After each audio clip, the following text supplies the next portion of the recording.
अस्सलाम वालेकुम guys, welcome to bike pen APK. So guys, आज की जो हमारी वीडियो है वो है होंडा CB 150F और YBR-G के दरमियान। आज इन दोनों बाइक्स का कंपैरिजन करेंगे हम, और इन दोनों के छोटे से कंपैरिजन के अंदर हम बात करेंगे इन दोनों बाइक्स के डिज़ाइन के डिफरेंस की, उसके अलावा इनके स्पेसिफिकेशंस का क्या डिफरेंस है, और सबसे मेन चीज़ प्राइस का जितना डिफरेंस रह गया। क्योंकि कुछ महीने पहले तक जो प्राइस डिफरेंस था वो ऑलमोस्ट कोई 50 से 60 हज़ार रुपये तक था प्राइस डिफरेंस, तो उस वक्त कंपैरिजन जो है वो इतना बनता नहीं था।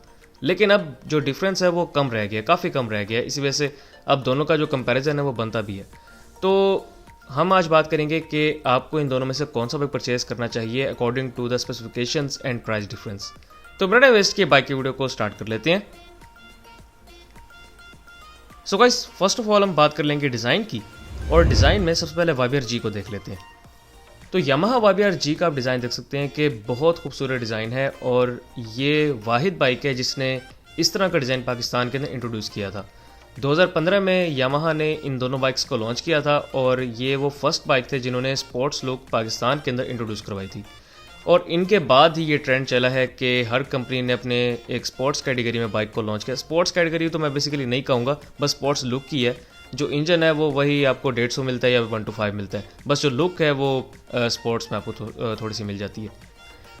इसके बाद अगर हम बात कर लें होंडा CB 150F की, तो होंडा CB 150F का आप डिज़ाइन देख सकते हैं कि होंडा CB 150F के डिज़ाइन के अंदर और YBR-G के डिज़ाइन के अंदर डिफरेंस तो बहुत है, लेकिन खूबसूरती वाइज मेरे ख्याल में होंडा CB 150F का जो डिज़ाइन है वो ज़्यादा बेहतर है। साइड स्कोप्स आपको दोनों के अंदर मिलेंगे, लेकिन आपको जो एक एडिशन मिल जाता है होंडा CB 150F के अंदर वो है इसके फ्रंट पे DRLs।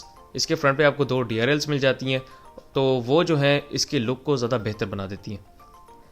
इसके बाद अगर हम बात करें फीचर्स की, तो सबसे पहले YBR-G की बात कर लेते हैं। YBR-G के अंदर आपको जो इसका मीटर है उसमें सब कुछ मिल रहा है, RPM से लेकर फ्यूल गेज तक इस बाइक के अंदर तमाम चीज़ें अवेलेबल हैं। इसके अलावा असेंबलीज की बात कर लें तो राइट साइड के ऊपर बाइक के अंदर आपको हेडलाइट ऑन ऑफ और सेल्फ स्टार्ट मिलेगा। लेफ्ट साइड के ऊपर बाइक के अंदर headlight high low indicators left right और हॉर्न अवेलेबल है। इस बाइक के अंदर किल स्विच और डिपर अभी तक मिसिंग है। दूसरी तरफ अगर हम बात करें होंडा CB 150F की, तो CB 150F का जो मीटर है इसके मीटर के अंदर आपको RPM, स्पीडोमीटर, फ्यूल गेज सब कुछ जिस तरह आपको YBR-G के अंदर मिल रहा है वही सब कुछ आपको इस बाइक के मीटर के अंदर भी मिल रहा है। अगर हम असेंबलीज की बात कर लें तो राइट साइड के ऊपर बाइक के अंदर हेडलाइट ऑन ऑफ और सेल्फ स्टार्ट अवेलेबल है। इस बाइक के अंदर भी किल स्विच मिसिंग है। लेफ्ट साइड के ऊपर इस बाइक के अंदर आपको dipper, headlight high low, indicators left right, horn और इसके अलावा चौक इंस्टॉल मिलेगा। तो लेफ्ट साइड की असेंबली तो पूरी है, राइट साइड की असेंबली में आपको किल स्विच मिसिंग मिल रहा है। इसके अलावा मीटर की खूबसूरती जो है वो अगर आप कंपेयर करेंगे YBR-G के साथ, तो जाहिर सी बात है होंडा CB 150F का जो मीटर है वो ज़्यादा खूबसूरत है। इसके अलावा आपको CB 150F के अंदर एक बेनिफिट मिल जाता है, सिक्योरिटी बेनिफिट, और वो इसके मीटर के अंदर ही है, तो उसको कहते हैं magnetic keyword shuttle lock system. इसका फ़ायदा ये होता है कि इस चाबी के बगैर आप जो मोटरसाइकिल की मेन चाबी है वो एंटर नहीं कर सकते मोटरसाइकिल के मीटर के अंदर। वो जो शटर है वो क्लोज हो जाता है, जब तक वो शटर उस चाबी से आप ओपन नहीं करेंगे तब तक आप मेन की इसके अंदर इंसर्ट नहीं कर सकते। इसके बाद अब हम बात कर लेते हैं दोनों बाइक्स के टैंक्स की। तो सबसे पहले YBR-G की बात करते हैं। YBR-G को जो आपको टैंक मिल रहा है इसकी कैपेसिटी है 13 लीटर्स, और जहाँ तक पेट्रोल एवरेज का ताल्लुक है तो पेट्रोल एवरेज इस बाइक की आपको 25 तक भी मिलेगी। इस बाइक की पेट्रोल एवरेज आपको 48 तक भी मिलेगी। अब दोनों का डिफरेंस वही है कि आपके चलाने पे डिफरेंस आ जाता है, आप कौन से मैकेनिक को प्रेफर करते हैं वो भी डिफरेंस आ जाता है। उसके अलावा आप टाइमली ट्यूनिंग करवाते हैं या नहीं करवाते ये भी डिफरेंस डाल देता है। तो कुछ लोगों को इसकी जो एवरेज है वो 25 से 30 तक ही मिल रही है, इससे ऊपर कुछ लोगों को नहीं मिल रही, लेकिन मोस्टली लोगों को इसकी 40 से प्लस एवरेज मिल जाती है।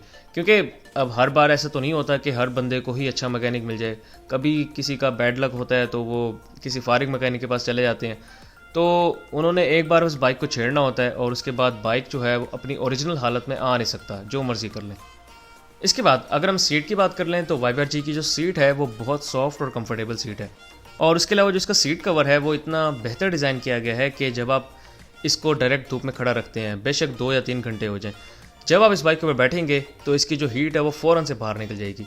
अगर आप गौर करें तो इसकी सीट के ऊपर आपको छोटे से सुराख नज़र आएंगे। अब उनका वर्क ही यही है कि वो जो हीट है उसको बाहर निकाल देते हैं। पहले तो इसकी सीट हीट को एब्जॉर्ब कर लेती है, फिर जैसे ही आप सीट के ऊपर ज़रा प्रेशर डालते हैं या सीट के ऊपर जैसे ही बैठते हैं तो वो हीट जो है वो बाहर निकल जाती है और सीट जो है वो उस तरह गर्म नहीं होती या उस तरह तपी भी नहीं होती जिस तरह आप एक नॉर्मल सीट के देखते हैं। जो लेदर की सीट होती है आप सब जानते हैं कि कैसे तप जाती है डायरेक्ट धूप के अंदर, तो वो हालत नहीं होती फिर YBR-G की सीट के साथ। इसके अलावा अगर बात की जाए Honda CB150F की, तो CB150F का जो टैंक है ये भी 13 लीटर्स का टैंक है। और अगर इसकी पेट्रोल एवरेज की बात कर ली जाए तो इसकी पेट्रोल एवरेज भी कंपनी रिकमेंड करती है 40 से 45 किलोमीटर पर लीटर।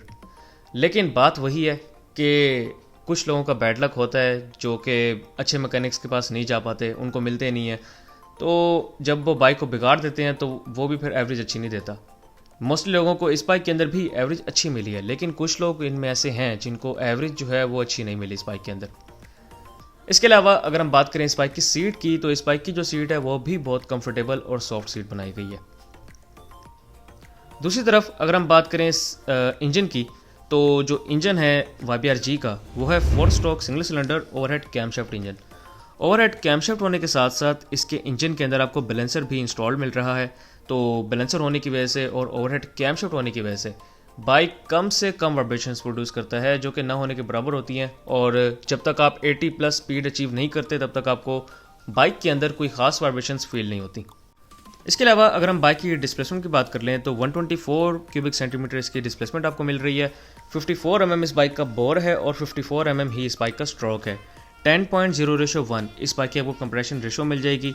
इसके अलावा इस बाइक के अंदर आपको सेल्फ स्टार्ट और किक स्टार्ट दोनों का ऑप्शन मिल रहा है।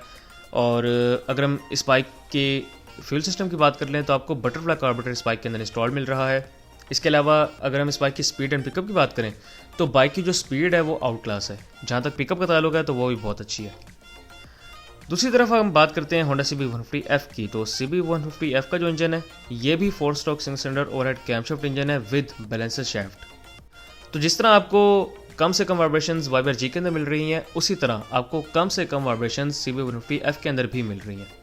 ये इंजन जो है ये है 150 सीसी कैटेगरी का और इसकी डिस्प्लेसमेंट आपको मिल रही है 149.2 क्यूबिक सेंटीमीटर, जबकि आपको YBR-G की डिस्प्लेसमेंट मिल रही है 124 क्यूबिक सेंटीमीटर, क्योंकि वो 125 सीसी कैटेगरी का इंजन है। इसके अलावा अगर हम इस बाइक के बोर एंड स्ट्रोक की बात करें तो 57.3 mm इस बाइक का बोर है और 57.8 mm इस बाइक का स्ट्रोक है। 9.1:1 इस बाइक की कंप्रेशन रेशो है। ट्रांसमिशन में आपको 5 के ट्रांसमिशन इस बाइक के अंदर मिल जाएंगे और पहला गियर आगे बाकी 4 के पीछे की तरफ। इस बाइक के अंदर रिटर्न शिफ्ट है और YBR-G के अंदर भी आपको 5 गियर मिल रहे थे और रिटर्न शिफ्ट है उस बाइक के अंदर भी। इस बाइक के अंदर जो आपको फ्यूल सिस्टम मिल रहा है वो कार्बोरेटर बेस्ड है। और दूसरी तरफ अगर हम इस बाइक की स्पीड एंड पिकअप की बात करें तो पिकअप तो आपको YBR-G से बेहतर मिलेगी, लेकिन जहाँ तक टॉप स्पीड का ताल्लुक है तो टॉप स्पीड में थोड़ी सी मार खा जाता है ये बाइक और पॉसिबिलिटी है कि जो YBR-G है वो टॉप स्पीड में इस बाइक से निकल जाए। अब हम बात कर लेते हैं कंफर्ट लेवल की। तो कंफर्ट लेवल बहुत से लोगों का सवाल होता है कि दोनों में से कंफर्ट लेवल किसका बेहतर है। तो दोनों में से कंफर्ट लेवल किसी का भी बेहतर नहीं है, दोनों का ऑलमोस्ट बराबर ही है। ज़्यादा से ज़्यादा 19-20 का डिफरेंस होगा, इससे ज़्यादा डिफरेंस नहीं है। क्योंकि आप अगर शॉक से कंपैरिजन करें दोनों बाइक्स के तो दोनों बाइक्स के जो शॉक्स हैं वो ऑलमोस्ट सेम है। आपको फ्रंट शॉक्स भी ऑलमोस्ट सेम मिल रहे हैं, बैक शॉक्स भी ऑलमोस्ट सेम मिल रही हैं। दोनों के 5 स्टेप एडजस्टेबल शॉक्स हैं बैक पर। इसके अलावा आपको दोनों बाइक्स के अंदर जो सीट मिल रही है वो बहुत सॉफ्ट और कंफर्टेबल सीट मिल रही है। दोनों बाइक्स के अंदर जो इंजन आपको मिल रहे हैं दोनों के इंजन्स में आपको ओवरहेड कैमशाफ्ट टेक्नोलॉजी और इसके अलावा बैलेंसर शाफ्ट इंस्टॉल मिल रहा है। तो कंफर्ट लेवल में अगर मैं नंबर दूं दोनों बाइक्स को तो मैं दोनों बाइक्स को 10 आउट ऑफ 10 नंबर देना चाहूँगा। इसके अलावा पेंट एंड बिल्ड क्वालिटी की बात कर लें तो YBR-G की पेंट क्वालिटी और बिल्ड क्वालिटी इतनी अच्छी नहीं है जितनी आपको Honda CB150F की मिल रही है, क्योंकि CB150F के इंपोर्टेड पार्ट्स हैं और इंपोर्टेड क्वालिटी आपको मिल रही है, जबकि YBR-G जो है वो लोकली मैन्युफैक्चर्ड है और उसके आपको जो पार्ट्स हैं वो लोकली मैन्युफैक्चर्ड मिल रहे हैं, जिसकी वजह से जो क्वालिटी है वो लो है। अगर हम टायर्स एंड ब्रेक्स की बात करें तो YBR-G के जो टायर्स हैं वो बहुत बेहतर हैं Honda CB150F से, लेकिन जहाँ तक ब्रेकिंग का ताल्लुक है तो ब्रेकिंग आपको Honda CB150F की बेहतर मिल रही है, क्योंकि इसके अंदर आपको डुअल पिस्टन डिस्क ब्रेक मिल रही है और YBR-G के अंदर आपको सिंगल पिस्टन डिस्क ब्रेक मिल रही है। रोड ग्रिप का जहाँ तक ताल्लुक है तो YBR-G की रोड ग्रिप बहुत बेहतर है। गियर बॉक्स दोनों बाइक्स के जो गियर बॉक्स हैं वो बहुत स्मूथ हैं। इसके अलावा सीटिंग पोस्चर की जहाँ तक बात की जाए तो सीटिंग पोस्चर मुझे CB150F का ज़्यादा बेहतर लगा है। पार्ट्स अवेलेबिलिटी और पार्ट्स कॉस्ट की बात करें तो पार्ट्स अवेलेबिलिटी आपको वाइबर जी की बेहतर मिल जाएगी। जहाँ तक पार्ट्स की कॉस्ट की बात है तो पार्ट्स आपको वाइबर जी के ही सस्ते मिलेंगे क्योंकि वो लोकली मैन्युफैक्चर्ड है। और इसके अलावा अगर मैकेनिक्स की बात कर लें तो दोनों बाइक्स के आपको मैकेनिक्स अवेलेबल मिल जाएंगे। होंडा के भी सर्टिफाइड हैं और यामाहा के भी सर्टिफाइड मैकेनिक्स अवेलेबल हैं। लेकिन हर जगह पर कोई ना कोई गंद निकल ही आता है और कभी कभी होंडा के मैकेनिक इतने बेहतर नहीं होते और कभी आपको यामाहा के भी ऐसे बेहतर नहीं मिलते। कुछ लोगों की शिकायत है कि उन्होंने यामाहा के ही शोरूम से ट्यूनिंग करवाई है लेकिन उसके बाद ही उनके बाइक बिगड़ चुके हैं। तो बात वही है कि हर जगह पर अच्छे बंदे नहीं होते, कहीं ना कहीं आपको कोई बुरा मिल ही जाता है। इसके अलावा अगर हम बात करें प्राइस की तो प्राइस का डिफरेंस अब मेन आ चुका है। सबसे पहले हम बात कर लेते हैं यामाहा वाइबर जी की प्राइस की। तो यामाहा वाइबर जी की जो अभी लेटेस्ट प्राइस चल रही है वो है 3,12,500 रुपये रेड एंड ब्लैक कलर के अंदर, 3,15,500 रुपये इसकी प्राइस है ग्रे कलर के अंदर। और दूसरी तरफ अगर हम बात करें CB150F की तो CB150F की जो आपको प्राइस मिल रही है वो है 3,38,900 रुपये सिंपल की, और स्पेशल एडिशन की आपको प्राइस मिल रही है 3,42,900 रुपये। सो गाइस डिफरेंस आपने देख लिया प्राइस का कि डिफरेंस जो है वो बहुत ज़्यादा डिफरेंस नहीं है दोनों बाइक्स की प्राइस के अंदर। अब दोनों में से आपको कौन सा बाइक परचेज़ करना चाहिए तो मैं आपको रिकमेंड करूंगा कि आप होंडा CB150F को परचेज़ करें। इसकी सबसे मेन रीज़न मैं आपको यही कहूँगा कि क्वालिटी। आप अगर YBR-G और CB150F दोनों को एक साथ खड़ा रखें और दोनों की क्वालिटी टेस्ट करें तो आपको वाज़े पता लगेगा कि किसकी क्वालिटी बेहतर है। जब आपको होंडा CB150F की क्वालिटी बेहतर मिल रही है तो डेफिनेट सी बात है कि जो पार्ट्स की क्वालिटी है वो बेहतर होगी। पार्ट्स की क्वालिटी बेहतर होने की वजह से पार्ट्स जो हैं वो लॉन्ग लास्टिंग होते हैं। पार्ट्स इस बाइक के बेशक महंगे हैं लेकिन लॉन्ग लास्टिंग पार्ट्स हैं। अगर आप कंपैरिजन इसका करें तो अगर आप यामाहा का ये पार्ट 1 साल चला सकते हैं तो दूसरी तरफ होंडा का वही पार्ट आप 2 साल तक चला सकते हैं। क्वालिटी का इतना डिफरेंस है। ये तो हो गया क्वालिटी का डिफरेंस। इसके अलावा आपको लुक का डिफरेंस मिल रहा है। लुक जो है वो वाइबर जी से ज़्यादा बेहतर है और इसके अलावा आपको जो ब्रेकिंग है वो ज़्यादा बेहतर मिल रही है YBR-G से। तो ये कुछ रीज़न्स हैं जिसकी वजह से मैं आपको रिकमेंड करूँगा कि आप होंडा CB150F की तरफ जाएँ। सो गाइस इतनी मेरी आज की वीडियो, उम्मीद आपको वीडियो पसंद होगी। अगर आपको वीडियो पसंद हो तो मेरे वीडियो को लाइक करें, इस वीडियो को शेयर करें और मेरे चैनल को बाइक मैनर को लाजमी सब्सक्राइब करें। Thank you very much. अल्लाह हाफिज़।